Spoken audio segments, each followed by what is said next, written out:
एक मासूम बच्चा जो माँ की कब्र से लिपट कर रो रहा था। बच्चे के रोने पर माँ कब्र से निकलकर बाहर आ गई। बच्चा जब माँ की कब्र पर रो रहा था, तब माँ की रूह कब्र से बाहर निकल आई। माँ क्या होती है और जब इसकी औलाद को तकलीफ पड़ती है तो उस पर क्या बीतती है।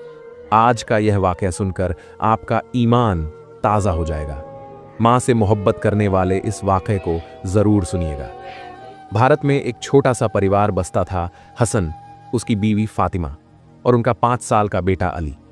हसन 35 साल का मजबूत जिस्म का मर्द था, जो पड़ोसी जमींदार के खेतों में मजदूरी करता। सुबह सवेरे वो उठता, चाय की प्याली पीता और खेत की तरफ निकल जाता। शाम को थका हारा लौटता, लेकिन उसका मिजाज अब बदल चुका था। शुरू में वो फातिमा से मोहब्बत करता था, लेकिन गरीबी, मेहनत की थकान और गांव की मुश्किलों ने उसे चिड़चिड़ा बना दिया। अब वो अक्सर शराब के ठेके पर रुकता और नशे में धुत घर लौटता।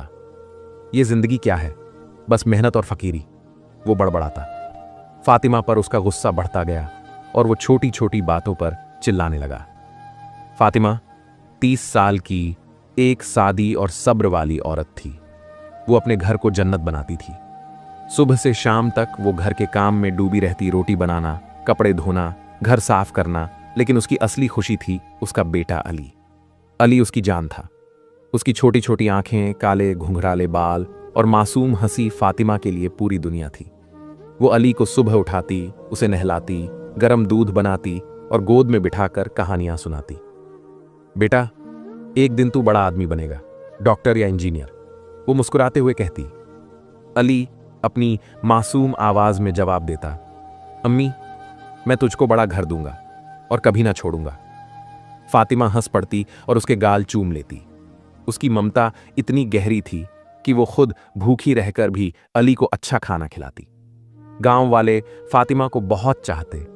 वो पड़ोसियों की मदद करती, बीमारों के लिए दवा लाती और बच्चों को थोड़ा बहुत पढ़ाती। पड़ोस की रजिया भी, एक बुजुर्ग औरत, अक्सर कहती, फातिमा, तू इस गांव का नूर है। तेरी ममता देखकर लगता है मां का प्यार दुनिया की सबसे बड़ी ताकत है। फातिमा मुस्कुराती और कहती, बीबी, ममता ही तो मेरी जिंदगी है। अली के लिए मैं कुछ भी कर सकती हूं। लेकिन हसन की जालिमाना हरकतें कोई ना रोक पाता। गांव के मुखिया ने एक बार हसन को समझाया, बेटा, परिवार को मत तोड़। फातिमा अच्छी औरत है। लेकिन हसन नशे में जवाब देता, मेरा घर, मेरी मर्जी। अली अभी छोटा था, लेकिन वो अपने अब्बू के गुस्से को महसूस करता। जब हसन चिल्लाता, अली डरकर फातिमा की गोद में छिप जाता। फातिमा उसे सीने से लगाती और कहती, बेटा डर मत, अम्मी है ना। वो रात में अली को लोरी सुनाती, सो जा मेरे लाल, अम्मी की गोद में दुनिया की हर खुशी तेरे लिए है। अली सो जाता, लेकिन फातिमा जागती रहती, सोचती कि इस घर को कैसे बचाए। उसकी ममता की ताकत इतनी थी कि वो मौत को भी हराने की सोचती। समय के साथ हसन का मिजाज और खराब होता गया। वो अब छोटी छोटी बातों पर फातिमा पर हाथ उठाता। एक शाम जब वो नशे में घर लौटा, फातिमा रसोई में अली के लिए रोटी बना रही थी। हसन ने शराब की बोतल मेज पर पटकी और चिल्लाया, खाना तैयार क्यों नहीं? मैं दिन भर मेहनत करता हूं और तू क्या करती है? फातिमा ने नरम आवाज में कहा, बस हो गया, अली को भूख लगी है, उसे पहले खिला दूं। यह सुनकर हसन भड़क उठा। हर वक्त इस बच्चे की बात, मैं क्या इसका नौकर हूं? उसने फातिमा को धक्का दिया और वो जमीन पर गिर पड़ी। अली बाहर से दौड़ा आया और रोने लगा, अब्बू, अम्मी को मत मारो। अम्मी, हसन ने गुस्से में अली को भी थप्पड़ मारा। चुप कर, वरना तुझे भी मारूंगा। फातिमा उठी। उसके सिर से खून बह रहा था, लेकिन वो चुप रही। उसने अली को गोद में लिया और चुप कराया। बेटा रो मत, अम्मी ठीक है। लेकिन अली की आंखों में डर था। उस रात फातिमा ने अली को सीने से लगाया और सोचा, कितने दिन और सहूं, लेकिन अली के बिना मैं कहां जाऊं। गांव की औरतें फातिमा को देखकर दुखी होती। रजिया बी ने कहा, फातिमा, पुलिस में शिकायत कर, ये मर्द तुझे मार डालेगा। फातिमा ने आंखें झुका ली। बीबी, अली का क्या होगा? वो छोटा है, उसके बिना मैं नहीं जी सकती। उसकी ममता उसे बांधे रखती थी। हसन अब अली को भी काम सिखाने लगा। जा, बाजार से सामान ले आ। वो कहता। अली छोटा था लेकिन डर से जाता। वो भारी थैला उठाता और अगर देर हो जाती तो हसन उसे बेल्ट से मारता। फातिमा देखती और उसका दिल टूटता। वो अली के जख्मों पर मरहम लगाती और कहती, बेटा, अम्मी तेरे लिए है, एक दिन सब ठीक हो जाएगा। लेकिन अली की मासूमियत धीरे धीरे खो रही थी। वो गांव के बच्चों को स्कूल जाते देखता और सोचता, मैं क्यों नहीं जा सकता। फातिमा उसे घर पर ही अक्षर सिखाती, लेकिन हसन रोक देता। पढ़ाई से क्या होगा, काम सीख। एक काली रात जब गांव सन्नाटे में डूबा था, हसन नशे में धुत घर लौटा। उसके हाथ में एक मोटी लाठी थी। फातिमा रसोई में अली के लिए रोटी बना रही थी। अली सो रहा था लेकिन फातिमा जाग रही थी। हसन ने दरवाजा जोर से खोला और चिल्लाया, आज मजदूरी कम मिली, तेरी वजह से सब बर्बाद है। फातिमा ने जवाब दिया, मैं क्या करूं, तू शराब पर पैसा उड़ा देता है, अली को भूखा मत रख। यह पहली बार था जब फातिमा ने हिम्मत दिखाई। हसन का गुस्सा फट पड़ा। तू मुझे सिखाएगी? वो गरजा और लाठी से फातिमा पर वार किया। फातिमा चीखी, हसन रुक जा। अली, लेकिन हसन ने नहीं रुका। उसने बार बार लाठी मारी, सिर पर, पीठ पर, हाथ पर। फातिमा का शरीर खून से लथपथ हो गया। वो जमीन पर गिर पड़ी। उसकी सांसें तेज चल रही थीं। अली की नींद टूटी। वो दौड़ा और चिल्लाया, अब्बू, अम्मी को मत मारो, अम्मी।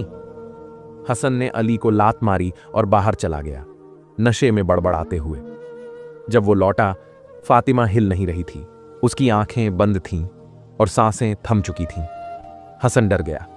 उसने गांव वालों को बुलाया और झूठ बोला। फातिमा बीमार थी, गिर गई और मर गई। गांव में कोई डॉक्टर नहीं था और अस्पताल 20 किलोमीटर दूर। किसी ने पल्स नहीं चेक की। फातिमा को अगले दिन कब्रिस्तान में दफनाया गया। अली रोता रहा।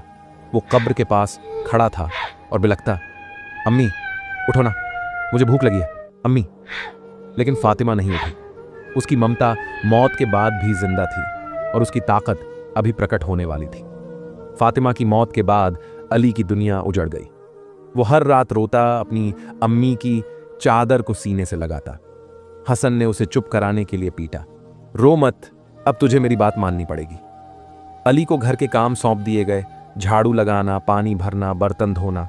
वो छोटा था लेकिन डर से करता। हसन शाम को शराब पीकर लौटता और अली पर गुस्सा उतारता। तू मेरे लिए बोझ है, वो कहता। अली भूखा रहता क्योंकि हसन खाना नहीं बनाता। गांव की रजिया भी कभी कभी खाना दे देती, लेकिन हसन रोक देता। मेरा बच्चा है, मैं देख लूंगा, वो कहता। लेकिन अली को सिर्फ बासी रोटी का टुकड़ा मिलता। 6 महीने बाद हसन ने दूसरी शादी कर ली। जैनब, एक 32 साल की विधवा, पड़ोसी गांव से आई थी। वो जालिम और स्वार्थी थी। ये बच्चा तेरे रास्ते का कांटा है, वो हसन से कहती।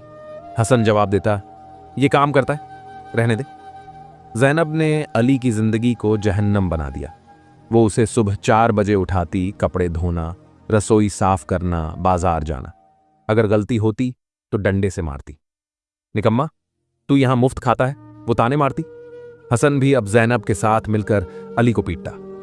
अली की छोटी सी जिंदगी दर्द और आंसुओं से भर गई। वो रात में रोता, अम्मी मुझे बचा लो। जैनब और हसन अच्छा खाना खाते, मुर्गा, मछली, मिठाइयाँ। लेकिन अली को बासी रोटी या सिर्फ पानी मिलता। कई बार वो भूखा सो जाता। वो अपनी अम्मी की चादर को सूंघता और फुसफुसाता, अम्मी तू कहाँ है? उसकी मासूमियत अब डर में बदल रही थी। वो गांव के बच्चों को खेलते देखता, लेकिन खुद नहीं खेल पाता। स्कूल जाने की बात तो अब कोई करता ही नहीं था। समय बीतता गया और अली की हालत दिन ब दिन खराब होती गई। वो इतना कमजोर हो गया कि उसकी हड्डियां उभर आईं, आंखें गड्ढों में धंस गईं और चेहरा पीला पड़ गया। फिर भी जैनब और हसन का दिल न पिघला। एक दिन अली ने सुबह से कुछ नहीं खाया। वो दिन भर काम करता रहा, घर साफ करना, पानी भरना, जैनब के लिए चाय बनाना। शाम को वो भूख से तड़पने लगा। उसके पेट में दर्द था, आंखों के सामने अंधेरा छा रहा था। उसने हिम्मत करके जैनब से कहा, आंटी मुझे बहुत भूख लगी है, कुछ खाने को दे दो प्लीज। जैनब ने उसे घूरा और एक जोरदार थप्पड़ जड़ दिया। भूख लगी है, जा सड़क पर भिखारी बन, वो हंसते हुए बोली। हसन पास बैठा था, उसने भी अली को लात मारी। निकम्मा, भूख लगेगी तो खुद कमाकर खाएगा, बाहर जा। अली का दिल टूट गया। वो रोते रोते घर से बाहर निकल गया। उसकी छोटी सी जान भूख से कराह रही थी। वो नहीं जानता था कि कहाँ जाए, लेकिन उसके पैर उसे अपनी अम्मी की कब्र की तरफ ले गए। गांव के बाहर एक सुनसान कब्रिस्तान में फातिमा की कब्र थी। रात का गहरा अंधेरा था, चारों तरफ सन्नाटा। अली कब्र के पास पहुंचा और जमीन पर गिर पड़ा। उसने अपने छोटे छोटे हाथों से कब्र की मिट्टी को छुआ और फूट फूट कर रोने लगा। अम्मी, अम्मी, मुझे बहुत भूख लगी है, वो बिलखता हुआ बोला। कोई खाने को नहीं देता, अब्बू मुझे मारते हैं, आंटी मुझे गालियां देती हैं। अम्मी, तू क्यों चली गई? मुझे ले क्यों नहीं गई? अम्मी, मुझे भूख लगी है, बहुत भूख, मेरी जान निकल रही है। अली के आंसू कब्र की मिट्टी को भिगो रहे थे। उसकी मासूम आवाज में इतना दर्द था कि जैसे आसमान भी रो रहा हो। वो बार बार पुकारता, अम्मी उठो ना, मुझे भूख लगी है। अली के रोने की आवाज कब्रिस्तान में गूंज रही थी। उसके सच्चे आंसू और मासूम पुकार ने जैसे पूरी कायनात को हिला दिया। फातिमा की ममता की ताकत जाग उठी। कब्र की मिट्टी हिलने लगी। अली डर गया, लेकिन वो हिला नहीं। वो अपनी अम्मी को पुकारता रहा। धीरे धीरे मिट्टी हटती गई और फातिमा कब्र से बाहर निकल आई। उसकी ममता की ताकत ने उसे हमेशा के लिए जिंदा कर दिया, लेकिन सिर्फ अपने बच्चे की हिफाजत के लिए। वो सादे सफेद कपड़ों में थी। उसका चेहरा ममता से चमक रहा था, आंखों में दर्द और प्यार। अली मेरा बच्चा, वो बोली। उसकी आवाज में इतना दुख था कि सुनने वाला भी रो पड़े। अली की आंखें फैल गईं। अम्मी, वो कांपते हुए बोला। फातिमा ने उसे गोद में लिया, उसके गालों पर बहते आंसुओं को पोंछा। बेटा रो मत, अम्मी आ गई है, तेरी पुकार ने मुझे बुलाया। उसकी आवाज में इतना प्यार था कि अली का दर्द कम होने लगा। फातिमा ने अपनी ममता की ताकत से एक थाली प्रकट की। गरम रोटियां, दाल, सब्जी, खीर और ताजे फल। वो खुद अपने हाथों से अली को खिलाने लगी। खा मेरे लाल, अब कभी भूखा मत रहना। अली रोते रोते खाता गया। उसकी भूख मिटती गई। हर निवाले के साथ उसका दिल हल्का हो रहा था। फातिमा ने उसे सीने से लगाया, उसके सिर पर हाथ फेरा और लोरी गुनगुनाई। सो जा मेरे लाल, अम्मी की गोद में तेरे दुखों को मैं ले जाऊंगी। अली ने अपनी अम्मी की गोद में सिर रखा और सुकून महसूस किया, जो उसे महीनों बाद मिला था। अम्मी, तू हमेशा रहेगी ना? उसने पूछा।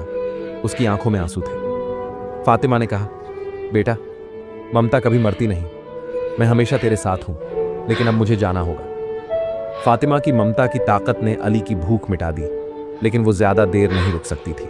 उसने अली को आशीर्वाद दिया, जा अब घर जा। जो तेरे साथ जुल्म करते हैं उन्हें उनकी सजा मिलेगी। अली ने रोते हुए कहा, अम्मी मुझे छोड़कर मत जा। लेकिन फातिमा धीरे धीरे कब्र में वापस चली गई। उसकी ममता की ताकत ने उसे अपने बच्चे की रक्षा के लिए जिंदा किया था, लेकिन अब वो अपने आखिरी ठिकाने को लौट रही थी। अली अकेला रह गया, लेकिन उसके दिल में एक सुकून था। उसने अपनी अम्मी की कब्र को गले लगाया और घर की तरफ चल पड़ा। अगले दिन से गांव में अजीब बातें होने लगीं। हसन और ज़ैनब को एक अनजानी बीमारी ने जकड़ लिया। वो भूख से तड़पते, लेकिन कुछ भी खा नहीं पाते। जो खाना वो मुंह में डालते, वो उनके गले में अटक जाता। डॉक्टर समझ नहीं पाए। गांव वाले कहते, ये फातिमा की ममता की ताकत है, उसने अपने बच्चे के लिए सजा दी। हसन और ज़ैनब की हालत दिन ब दिन बिगड़ती गई। वो बिस्तर पर पड़ गए और उनकी जिंदगी जहन्नम बन गई। अली की जिंदगी अब बदलने लगी। गांव के एक दयालु जोड़े, अब्दुल चाचा और उनकी बीवी नसीमा बी ने अली को अपने पास रख लिया। वो उसे अपने बच्चे की तरह प्यार करने लगे। अली को अब खाना मिलता, प्यार मिलता और स्कूल जाने का मौका भी मिला।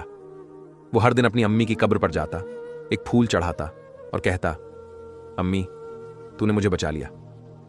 फातिमा की कहानी गांव गांव फैल गई। लोग उस कब्र को ममता की कब्र कहने लगे। वहां लोग अपने दुख बांटने आते और अली की कहानी सुनकर माओं की आंखों में आंसू आ जाते। अली बड़ा हुआ, लेकिन वो अपनी अम्मी को कभी नहीं भूला। उसकी ममता की ताकत ने न सिर्फ उसे बचाया बल्कि गांव वालों को भी सिखाया कि मां का प्यार मौत को भी हरा सकता है। दोस्तों, ये वाक्या कैसा लगा कमेंट में जरूर बताएं और चैनल को सब्सक्राइब और वीडियो को लाइक जरूर करें।